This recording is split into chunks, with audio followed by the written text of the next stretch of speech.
भद्रक रे ओडिशा परिवहन चालक संघ तरफरु कोविड सचेतनतार नियारा प्रयास।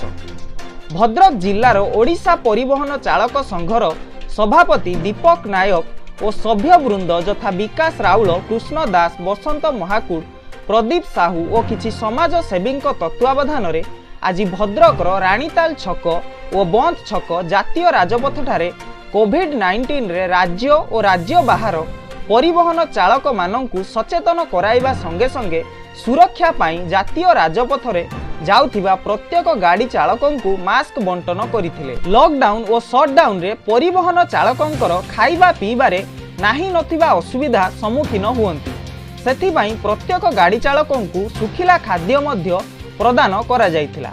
ये सबु देखिबा परे लागुछि आम समाज रे आज मध्य धर्मपरायण और महान व्यक्ति विशेष आम समाज रे भरी होई अछंती, जहा पाई आमे समस्ते गर्वित। ये कथा आमे एथिपाई कहिलु जे काहेकिना साधारण जणे परिवहन चालक ता स्वल्प रोजगार मध्यरु किछि समाज पाई दान करुछि। ये कम बड़ कथा नुहे, सेथिपाई सेमाने अन्य मानक पाई उदाहरण पालटी जाइछंती।